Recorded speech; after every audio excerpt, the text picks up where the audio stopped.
napatunayan ninyo na yung nasa Hebreo, 10 utos, aalis na ako sa Adventista. Sabi ni Albert, pag napatunayan ko raw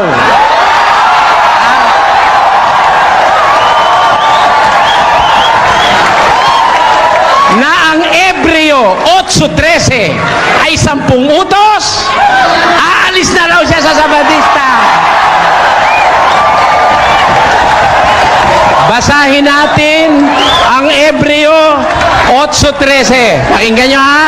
Doon sa sinasabi niya, Ayan. isang bagong tipan ay niluma niya ang una. Tatapwat ang nagiging luma at tumatanda ay malapit ng lumipas. Ayan. Doon, ulitin mo nga yung umpisa, kapatid Gay. Doon sa sinasabi niya, isang bagong tipan ay niluma niya ang una. Tatapwat ang nagiging luma at tumatanda ay malapit ng lumipas. Kanino ba sinabi yung bagong tipan? Kanino? Ulit ang talata. Doon sa sinasabi niya, isang bagong tipan, niluma niya una. Ibig sabihin, kung kanino niya sinabi yung luma, doon niya rin sinasabi yung bago. Tandaan nyo, doon sa sinasabi niya, isang bagong tipan, niluma niya una. Sapagkat, paano magiging bago sa atin yung bago? Kung wala naman tayo, hindi naman tayo kasama sa una. Diba? Kaya lang magiging luma sa atin yung luma dahil may inintroduce na bago. Amen! Ngayon, ang tanong, ganito. Kanino ba sinabi yung unang tipan na yun ang naluma, na doon din sinabi yung bago, kaya nga naging bago? Basa. Pakinggan nyo. Ako babasa.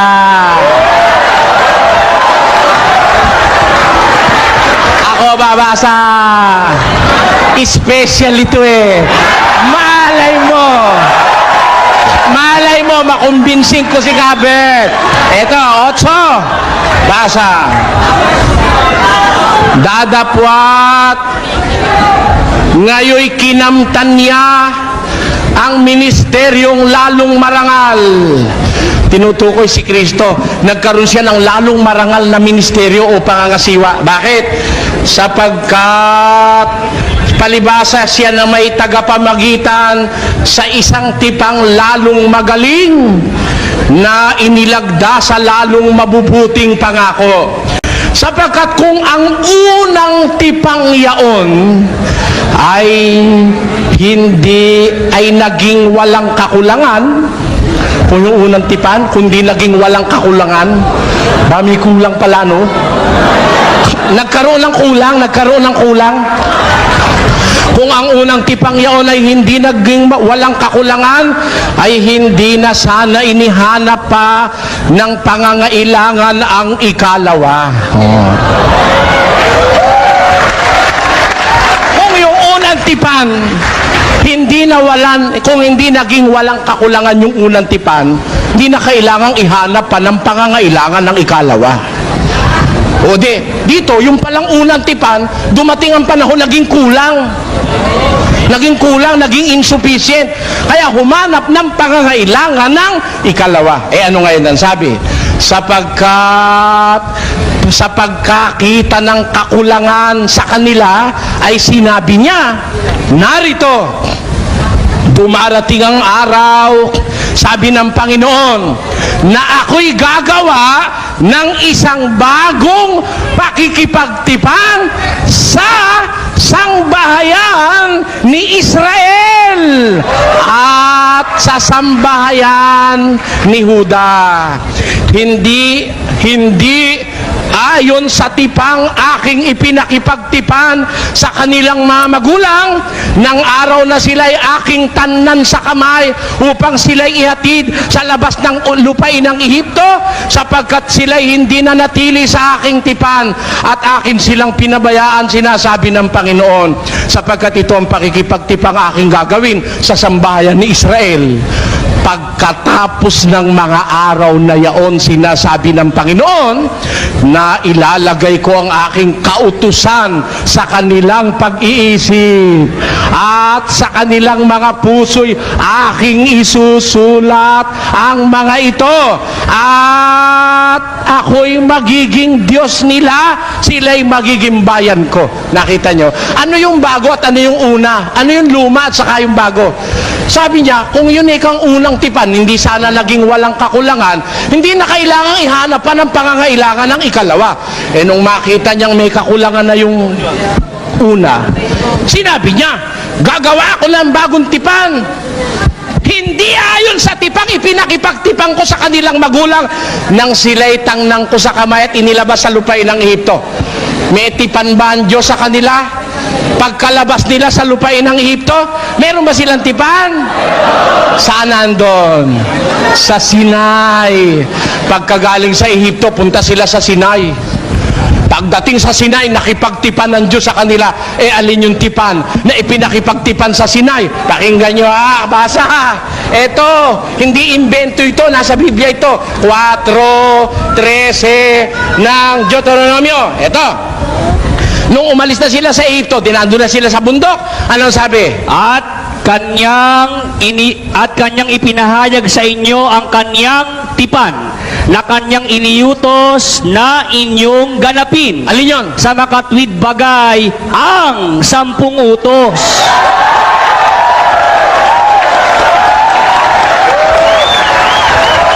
At kanyang isinulat sa 2 tapyas na bato. Ayun! Eto ha! Pakinggan nyo! Eto, pakinggan nyo! Para wag kayong madaya. Di umalis sila sa Ehipto. Pagdating sa Sinai, nakipagtipan ng Diyos sa kanila. Alin lang ibinigay na tipan? 10 utos. Sabi ni Kabert, hindi raw yun.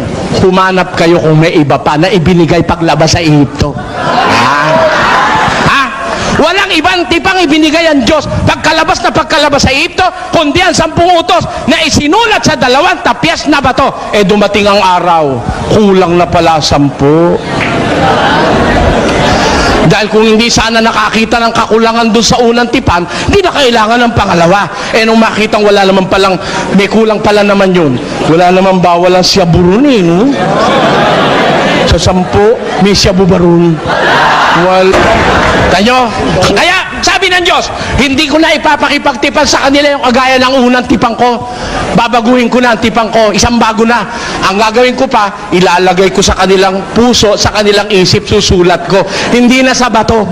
Okay, tayo? Talaga ba na yung unang tipan nakasulat sa bato at ang ikalawa nakasulat sa puso? Basa, pakinggan nyo sa 2 Korinto. Yamang nahahayag na kayo'y sulat ni Kristo na pinangasiwaan namin, hindi isinulat ng tinta, kundi ng Espiritu ng Diyos na buhay, hindi sa mga tapyas ng bato, kundi sa mga tapyas ng pusong laman. Amen! Kita nyo?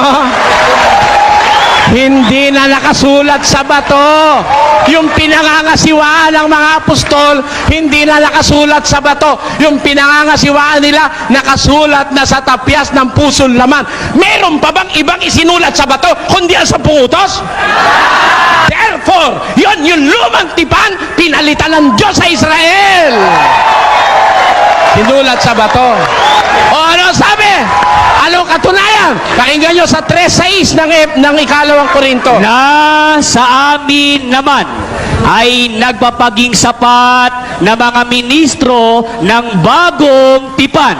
Hindi ng titik, kundi ng Espiritu. Bakit? Sapagkat ang titik ay pumapatay, tatapwat ang Espiritu ay nagbibigay ng buhay. Kita nyo? Iba! Alin ang bagong tipan? Ang bagong tipan ay ang tipan ng Espiritu.